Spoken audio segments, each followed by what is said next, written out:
The Bible Review. I keep plugging this magazine.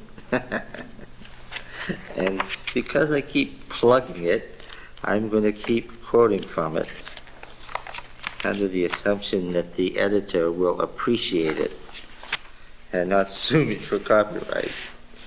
They just got sued for copyright on a interesting. They released a number of lines of a Dead Sea text, and an Israeli scholar who had been working on it sued them and won. It was quite an interesting case. There's an article in the June '94 Bible Review by Michael Coogan. And you've heard that name before in this class. And the title of this article is The Great Gulf Between Scholars and the Pew. Is that a topic that might have come up here once or twice? I'm not going to read all of it, of course, but I am going to read significant parts of it because I think it's important. Michael D. Coogan, The Great Gulf Between Scholars and the Pew. For almost 2,000 years, it was widely regarded as a unified text, unequivocally the Word of God, and thus by definition consistent and free from error. We've identified that as the position of fundamentalism. The Bible was viewed as an absolute authority, and later for Protestants the sole authority for belief and practice. The first challenges to traditional understanding of the Bible came in the 17th century. Philosophers like Thomas Hobbes and Benedict Spinoza, clerics like Richard Simon, who began the modern study of the Bible in a critical way. By critical, I assume you know what the next sentence is. By critical, I don't mean negative. Scholars have to stop every time and say, when you talk about movie criticism, when you talk about literary criticism, when you talk about biblical criticism, you don't mean he's a critical person. He's always criticizing. This is a technical use of the word. What does critical mean? Literary criticism, movie criticism, biblical criticism. What do we mean by that? Like analysis and studying. Well, analysis would be sort of educated analysis. You can't be a movie critic. Why can't you be? You could become one. I'm not educated in the field. Yeah, that's right. If you became educated in the field. And before movie criticism, what would you probably need to study? Literature. Literary criticism, probably going back to Middle English and doing English and American literature, doing literary criticism, then graduating to movie criticism. A movie critic gives you his opinion. But why is it not merely his opinion? Because it's based on study, yeah. Established norms in the field. Yeah, he knows, or should know, that this scene here is drawn from what? This is original or a new way of doing it, or what? Or this is the same old thing that's been done 30 times in this movie, this movie, this movie, and this movie, and it's a rip-off and poorly done. I heard a review of The Lion King where the Disney people were claiming that it was original material. Who was saying, where have we ever heard of a person whose king's father was killed by his brother who married his mother? And Yeah, yeah. It's original material. Well, of course, you understand that Shakespeare stole that plot from a prior playwright. Or didn't you understand that? No. That's what literary criticism would help with, wouldn't it?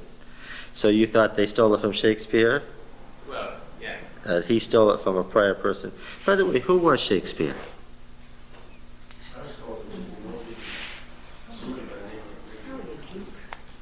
Yeah. Was it the Duke of Gloucester, or was it that theater owner?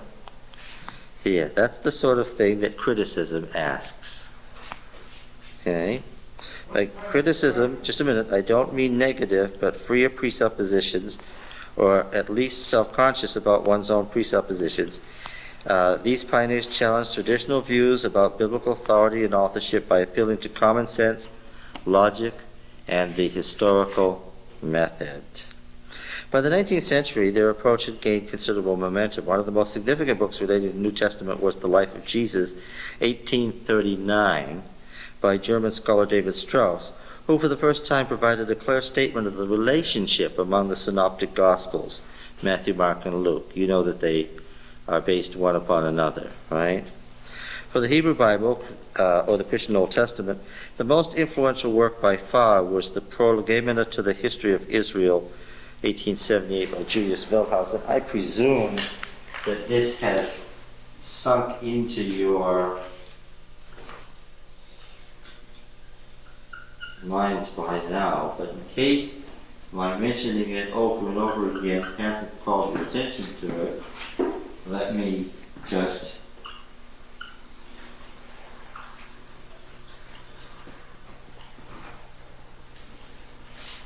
now see, Wellhausen knew that he was not in a position to write a final thing called the History of Israel. So what did he write? An introduction to it, or a prologue. A prologue to it. He knew that in 1878 and before, he was nowhere near able to write. A lot of his guesses, shrewd guesses, have turned out to be true on the basis of the Dead Sea Scrolls in modern archaeology and biblical research. He was more often right than wrong. This is the man that is vilified at the Seventh-day Adventist Seminary by certain teachers as the bad guy, the liberal with the J, E, D, and P. This is the bad guy who, as I'm going to say again, was nearly always right in his guesses. A couple of places he was wrong, where he violated his own precepts. But this is the guy who looked at the text so carefully that even in the middle 19th century he could figure out what? Their sources and their probable divisions. Yeah. During the same period, thousands of ancient texts in languages such as Assyrian, Babylonian, Aramaic, and later Sumerian and Ugaritic were excavated, deciphered, and translated. Many of these texts had close or even verbatim correspondences with biblical passages. Now that's not news to you, isn't it? Had close or even verbatim correspondences with biblical passages, so that the view of the Bible as a unique document without parallel came under irrevocable challenge. What does that mean? It means the idea that the Bible's words are unique to the Bible is forever gone. The only way you can believe that that is true is by ignorance. As long as you're ignorant enough, you can be a fundamentalist. Okay? And the way to salvage fundamentalism, of course, is to remain ignorant. However, let's see. Finally, there was an exponential growth of scientific knowledge.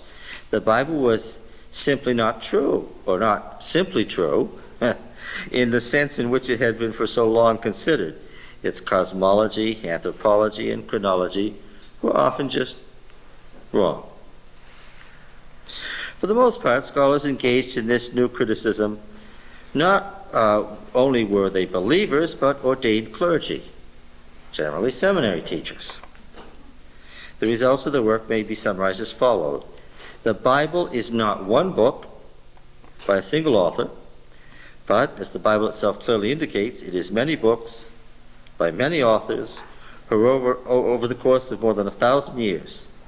Moreover, the Bible contains different points of view, often contradictory understandings and formulations about the nature of God and our relations with Him and with other human beings.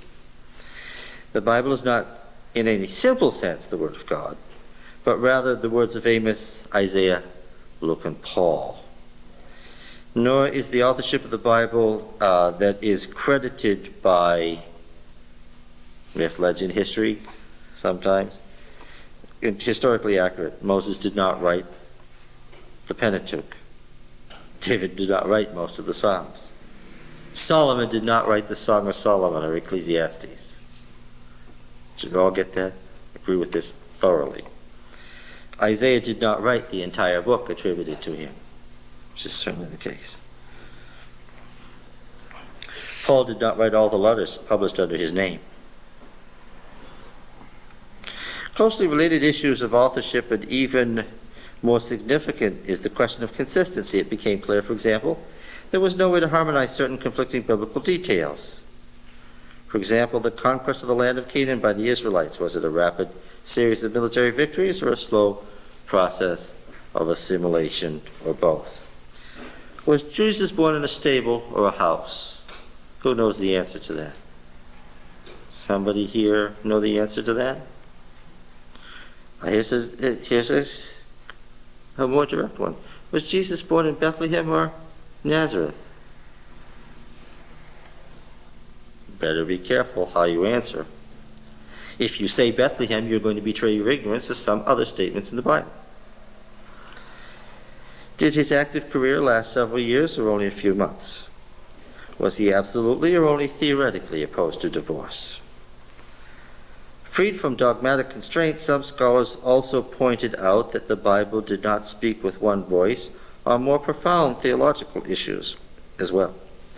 The result, then, of what is now often called the historical critical method was an understanding of the Bible as a collection of historically conditioned documents. Historically conditioned documents reflecting the biases, backgrounds, and idiosyncrasies of the authors. But this understanding has had remarkably little effect on the way most people in our culture, whether religious or not, think about the Bible. This is evident in the way it's quoted by politicians, popes, and pundits, and is most evident to me in the students that I have taught for the last 20 years, and I agree with Coogan on this. Here is research that's 200 years old, and I have gone through misery with you people in the last 4 classes. This is not new stuff.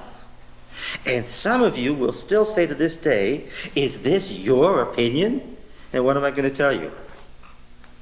It's not my opinion, it's what? It's the result of 200 years of biblical theology.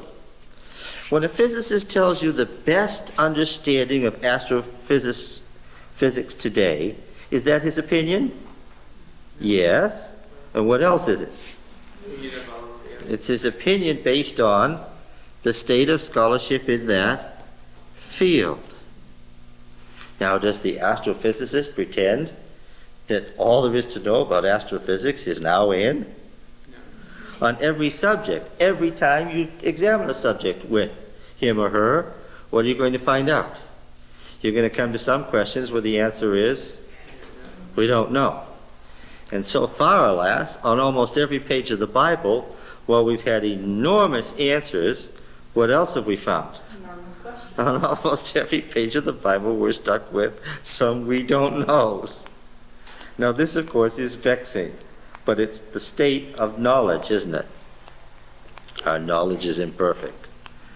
Right? All right. The intellectual revolution that can be summed up in the phrase the historical critical method has had virtually no impact. Most people today view the Bible not very differently from the way scholars and laity alike viewed it before the Enlightenment, naively and pre-critically. Isn't that interesting? Is there any other field where people still think about that field as they did in the 1700s?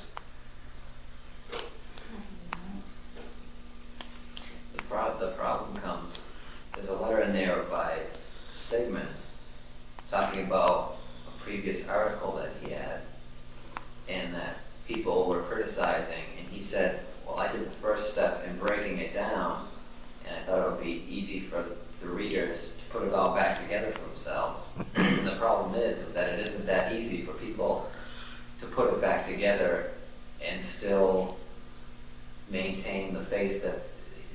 they're trying to make the step from fundamentalism to something else, Yeah. and they're not knowing how to put it together. If your faith starts out in fundamentalism, and then some scholar breaks that down, what can go with it? The faith. That's the great concern that I have, is that if you don't teach this in a context of growing faith, then somebody else can come along and say what? Here's the scientific reason why. Yeah. I had a church administrator ask me, is the historical critical method good or bad? Poor dear, he wanted to assign moral qualities to something that's sort of like mathematics. What would the answer to the question be? Is mathematics good or bad? Well, what? Well, yeah, it's sort of like, is a car good or bad? The number 2 could. Well, yeah, it depends on, I suppose, what you're doing with the car. If you make a habit of running over people, then I guess it's not good. If you make a habit of using it to destroy people's faith, then what? Then it's not good. If you make a habit of using it to enlighten the Bible, then what would I say? It's good. And so I'd sort of give the historical critical method the same moral qualities I'd give a car. It all depends. So, now, this man was an administrator for many years.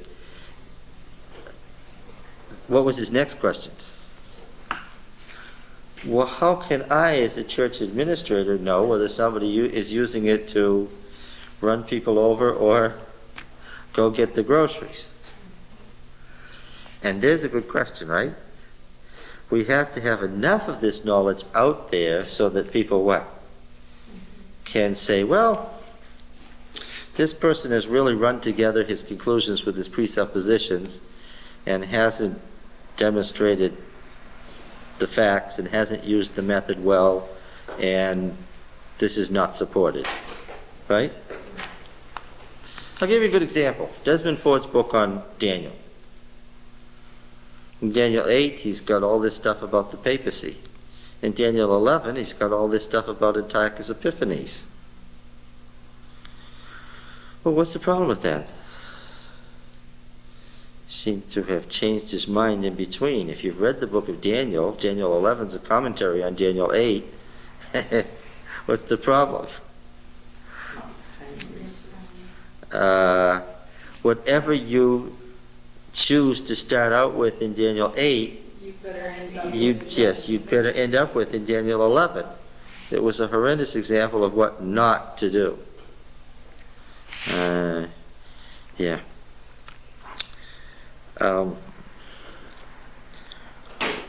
Why have the results of the historical critical method, though broadly accepted by biblical scholars, had so little influence? Partly because the churches correctly perceived the results of biblical scholarship as an implicit and even explicit challenge to their authority. If the Bible is not free from error, not consistent, then so too must subsequent formulations, whether conciliar, pontifical, or episcopal. Christian leaders especially have therefore restricted the exposure of most people to the Bible. For centuries there's been a kind of a canon within the canon, a selection of biblical texts used in liturgical contexts that are therefore the principal contact most believers have with the Bible. Right?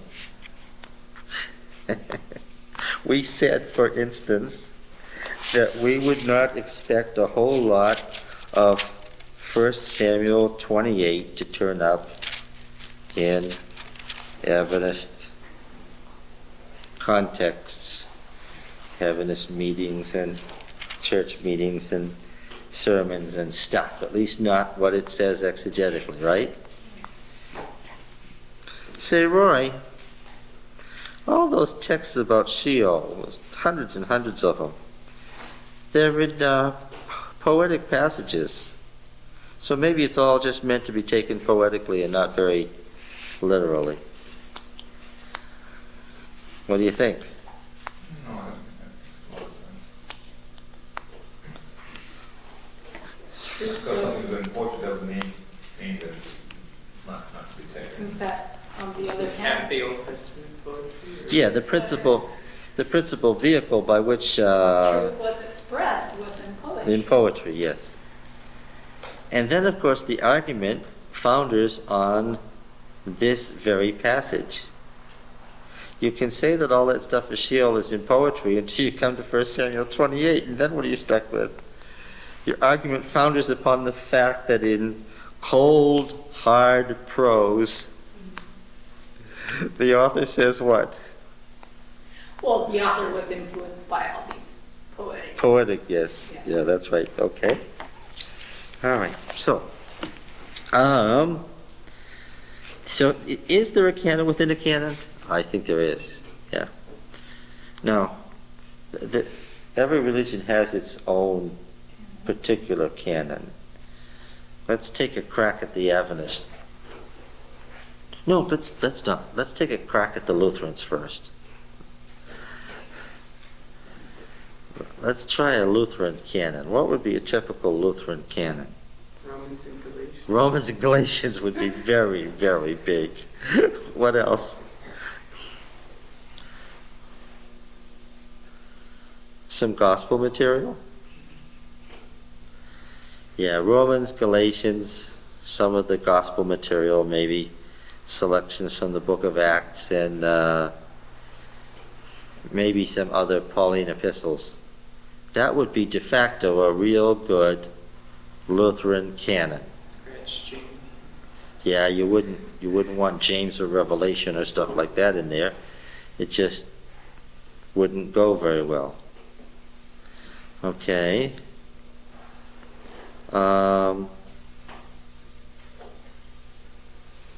Try an Adventist canon, statement of canon. De facto, what is it really? What is it really? Probably Genesis, Exodus, Leviticus, and Daniel in the Old Testament. Genesis, Exodus, Leviticus, and Daniel in the Old Testament. Well, no, but you only need about 2 sentences out of Ecclesiastes. The rest of it must not be read. No, I think that was very good. Genesis, Exodus, Leviticus. You got to get to Leviticus. At least in Leviticus 16. I don't think you need to go much further than Leviticus 16. So Genesis 1 to Leviticus 16, the book of Daniel, that's the Old Testament. What's the New Testament? The Gospels. The Gospels, Acts. Romans, Revelation.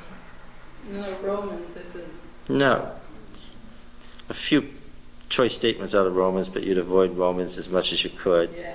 Try to avoid Galatians as much as you could. Don't forget Hebrews. You'd certainly want Hebrews in there. James.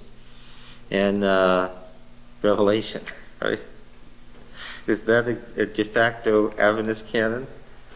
I think it is. Except when you go back to modern inspiration, who says that you need to take the whole Bible. Oh, I'm saying de facto. What in fact the Adventists use as the Bible? We're not saying what. Yeah, okay. Would you include that in there? I don't think that there's anything in Isaiah that Adventists use other than a couple of messianic texts at Christmas time. The skeptical theism of Ecclesiastes with its apparent hedonism has been a scandal since the book was written. It's no wonder that Ecclesiastes has, practically speaking, been dropped from the Bible used by the churches. Yeah. Students regularly ask me, now where does Coogan teach?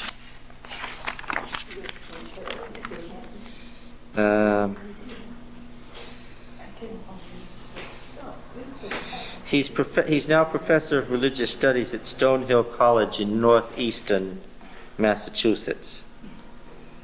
Has taught at Wellesley and Harvard. He taught a very fine seminar in early Hebrew poetry that I took at Harvard.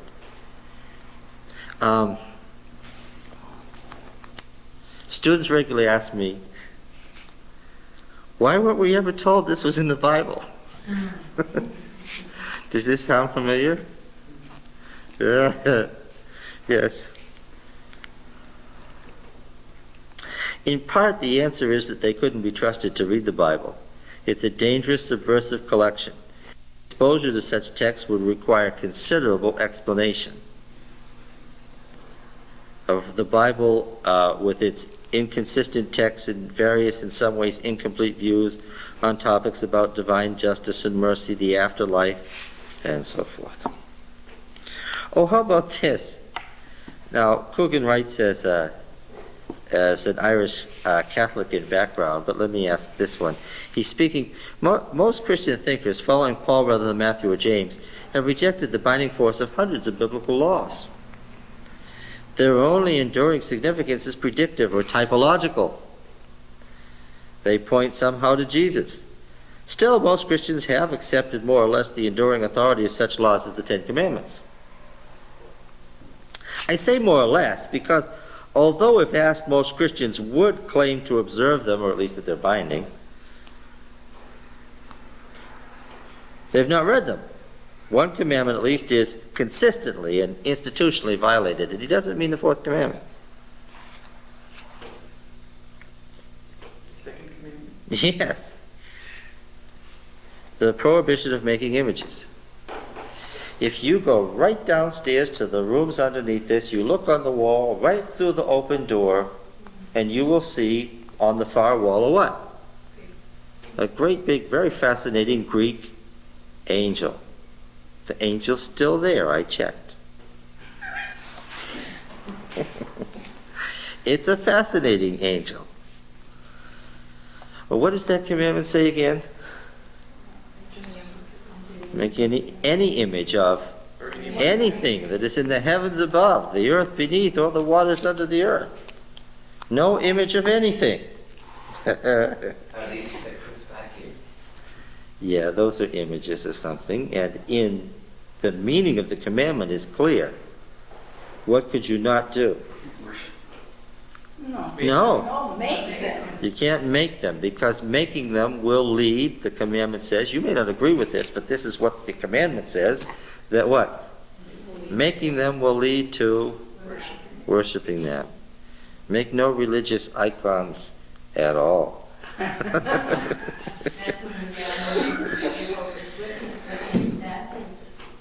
Like with the Desire of Ages, one of the editions had a picture of Christ right on the front, and I remember someone really having a problem with that.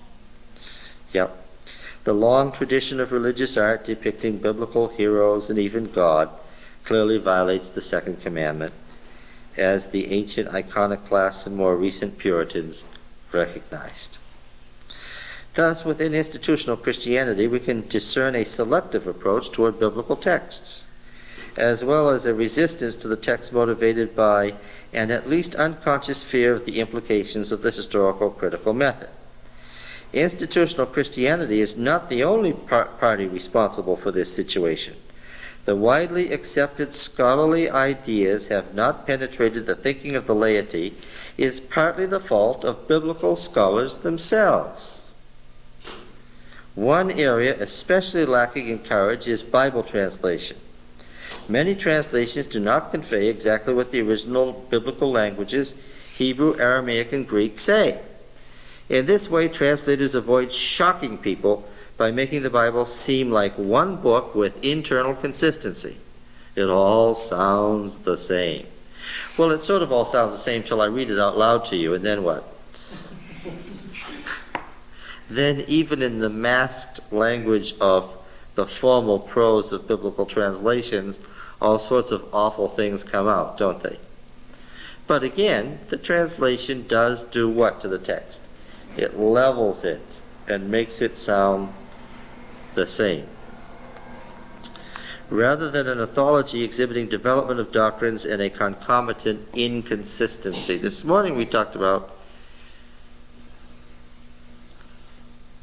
what are the Sadducees? The Sadducees don't believe in life after death, she said, which is not at all what the Gospels say about the Sadducees. What do the Gospels actually say? Don't believe in the resurrection. Yeah, and not believing in a bodily resurrection, is that the same as not believing in life after death? No. if you didn't believe in life after death, why would you be a Jew? Why would you be a Jewish priest? What would be the point? No, but in her avidous mind, to say that the Sadducees don't believe in the bodily resurrection meant what? That they didn't believe in that. Yes, because she read into it her Her own preconception, yeah. And she's not the first or the last person to do that, is she? One example he uses is the sons of God. We founded on this in Genesis 6. A group of divinities called the sons of God, associated with Yahweh, the personal name of the God of Israel. Most translations render with phrases something like heavenly beings, members of the heavenly court, obscuring the clear idea of a high God presiding over an assembly of other deities, a concept the Israelites shared with their ancient Near Eastern neighbors. And then, of course, angels. Angels were originally lesser deities who were messengers, right? All the gods had going before them what? Messengers who brought their tidings. And of course, that word in Hebrew, malach, in Greek, angelos, is our angels. But angels now have been reduced to our Greco-Roman semi-deities, the hermaphroditic, half-woman, half-man, white eagle-wing angels that we know so well. Nothing like the cherubim and seraphim of the ancient Near East. Various forms of a Hebrew root meaning to prophesy, used in the Bible for both prophets of Yahweh and prophets of Baal, the Canaanite storm god. Both Elijah and his adversaries on Mount Carmel are prophets. Yet in most translations of 1 Kings 18, the latter rave rather than prophesy. What, do you have a Bible with you? 1 Kings 18:29.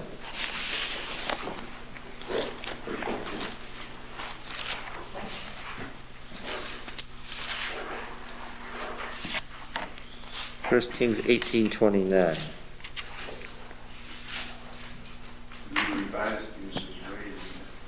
Well, in doing that, they stayed with the Revised Standard Version's raved. New King James says prophesied. New King James says prophesied.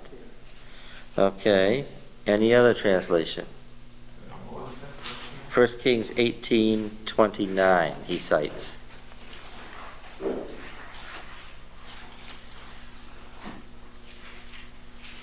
What do you got? Anyone?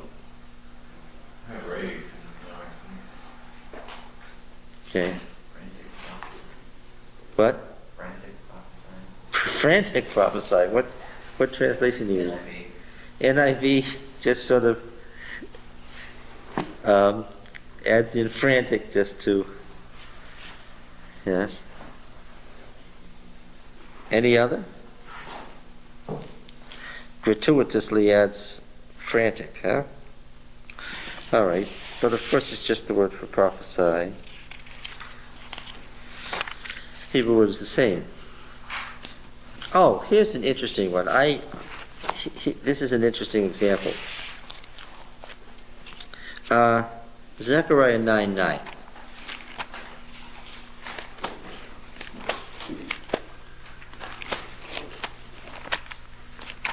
Now, this will depend on whether you've learned anything or not.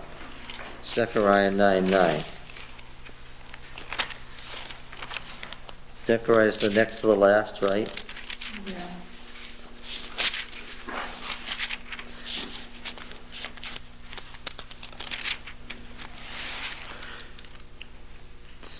Rejoice greatly, O daughter of Zion. Shout aloud, O daughter of Jerusalem. Do you see the parallelism? Can you read the parallelism? Rejoice greatly is parallel to shout aloud. Daughter of Zion is parallel to, okay. So what is it? A, B, A prime, B prime. Everybody with me? Stop me now. Just make me say it over again if you didn't get it. I'm reading Zechariah 9:9, lines A and B. Lo, your king comes to you, triumphant and victorious is he. So this is why the daughters of Zion are to be happy, because the king is returning in triumph. Humble and riding on an ass, on a colt, the foal of an ass. All right, do you see the parallelism? Can you state the parallelism, anybody?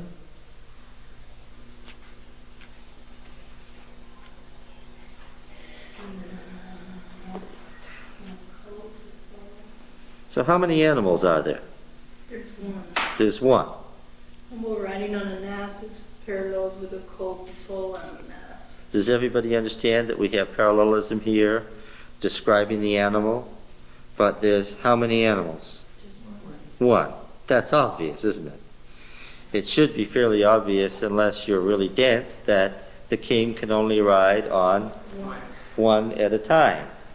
Well, the news isn't that good. I said unless you're fairly dense. Matthew 21.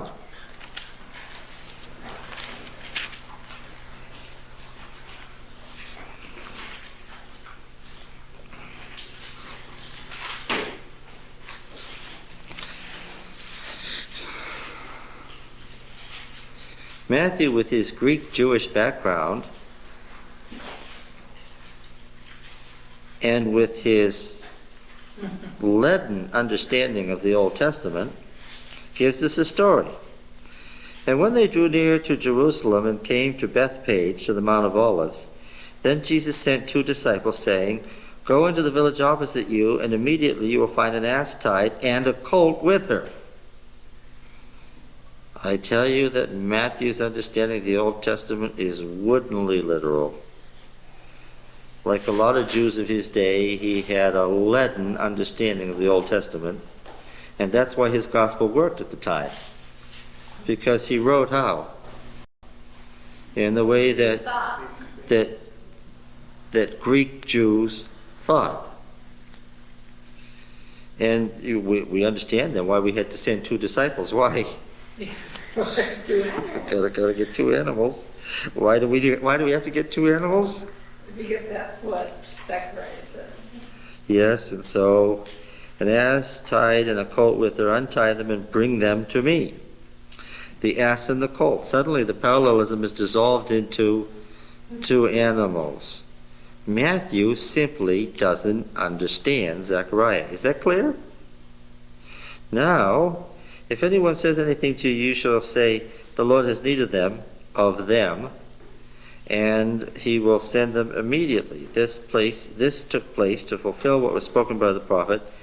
Tell the daughter of Zion, Behold, your king is coming to you, humble and mounted on an ass, and on a colt, the foal of an ass. Well, even in his mistranslation of the Septuagint, I still see the parallelism.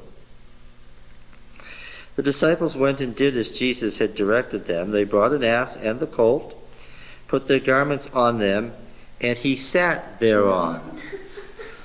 The translators have tried to save Matthew's credibility by mistranslating Matthew's words, which is not acceptable behavior. Wrap their translator hands. What do you have in your translations? I just read, and he sat thereon from the RSV. Jesus sat on them. Sat on them. Okay, they are being honest. All right. What translation is that? The new NIV? Okay, the NIV translators faced up to what? He sat on them. He sat. The new RSV faces up to reality, and okay, here they have improved on the RSV by translating the words as they are. Anybody else? The same on me. New King James says what? On them. On them? Oh, so here's a crux where the modern translations are facing up to reality. Okay. By the way, this then produces one of the funnier pictures in the Bible. It would be an interesting sight. Yes, it would indeed. Yes. Which, of course, then leads you to all sorts of interesting questions about the nature of the authorship of Matthew, which we're not going to deal with now. Oh, shucks. All right. Most biblical scholars like me became interested in the Bible for what may be characterized as essentially pious reasons. But a modern critical study of the Bible can be discomforting. Does anybody agree with that? Because study may lead to disbelief, it is easier to focus on the constant new discoveries instead of the Bible itself. Right? So, in an Adventist context or similar conservative context, what will you hear about? Breakthroughs that confirm the Bible. Yeah, breakthroughs that confirm the Bible. You hear an endless stream of stuff about archaeology, but not what? The Bible. Archaeology is a peripheral study to biblical theology. Biblical theology is what? The study and exegesis of the text itself. And yes, you see this in Adventist periodicals all the time. Here are these archaeological discoveries that confirm the Bible. And that's interesting, but what? It's not dealing with biblical theology itself. And as long as you do that, what are you essentially doing with people? You're keeping them where? In the dark. They're not offense. Away from the text, away from the text, Yeah. everything. You really wouldn't imagine that Adventist leaders would keep Adventists away from the text of the Bible, would they? Did I hear you say, Well, I'll tell you what my department chairman said to me after a couple of years of teaching at AUC. He said, don't tell the students everything you know. You don't need to upset them. So in other words, his suggestion was that as an Adventist Bible teacher, I should do what? Yes. I should essentially what? Please. Act as a what? As a censor to the Bible. And do what? Edit. Yes, edit it, exactly. Edit it so that it's acceptable. As long as I, yes. But there's another side of that too. God treats us that way because truth develops and grows. Oh, you have to lay a background. You don't have to say everything that you know on the first day. But nevertheless, if you're building a background, what? You have to keep building. We should move from the milk to the meat at some point. Yeah. Yeah.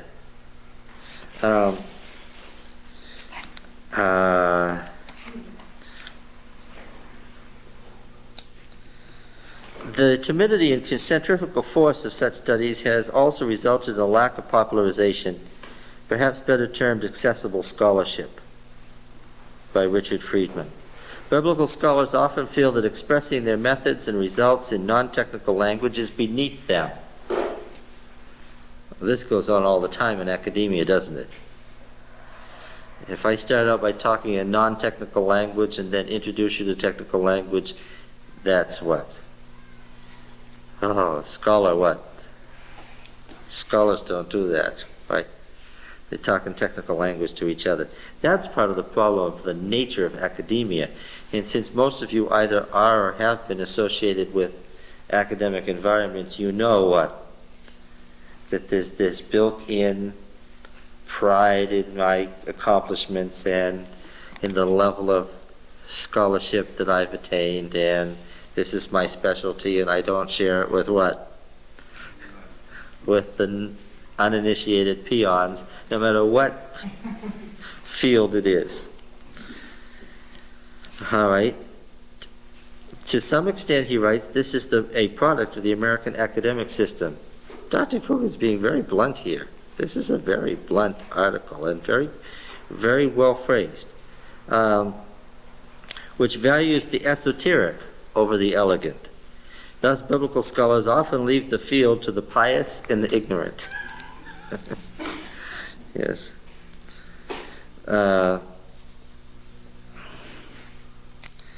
So then the role of the Bible becomes a support from presumably unquestioned authority, essentially a series of proof texts. Isn't this interesting that a Roman Catholic scholar writing from a Catholic background would write this way? It all sounds what? Painfully familiar. Yes. Okay. There was an article in here, a letter. This may be the letter that you were quoting. I thought this letter was interesting too. He had gone to, this may not be the letter you're referring to, but this is from a man who had gone to a Jesus seminar where the scholars were all very liberal and had, he writes, "Bright as these scholars are, such meetings change few minds, since the interaction that is needed to change those minds does not take place. Difficult as it is, interaction must take place between these two groups. Comparable difficult exchanges do take place in the sciences. For example, Bohr and Einstein struggled fiercely over how quantum mechanics should be viewed. The outcome of these kinds of battles, and they are just that, is a much higher degree of agreement among scientists than among biblical scholars." A third flaw of the seminar lies in the efforts of Robert Funk, its organizer, who wants to educate the American public as to where biblical scholarship stands in order to move Americans away from their biblical literalism. The problem with this noble endeavor, as with so many efforts of this kind, is a weakness in learning theory. The view is that all one has to do is to present logical arguments and everyone will be convinced. But it doesn't work that way. People are fundamentalists for a variety of reasons, including the need for absolutes. Right? Saying that's an emotional need. I find just as many people on the left who are dogmatic in their ideas as I do on the right. Isn't that the truth? Yes. Some people are fundamentalists because their friends, family, and fellow workers are. Consequently, we must be aware of a need for a support system when asking people to make a fundamental change in their viewpoint. These social forces are very strong. Generally, books and arguments are not enough. Fundamentalism is wrong, of course, because it is a biblical heresy. That is, it treats the Bible in a way that would have shocked the Bible's own writers. Everyone who studies the Gospels can see the freedom that each author used in selecting, omitting, arranging, and modifying sources. Those writers were clearly not fundamentalists. Very good.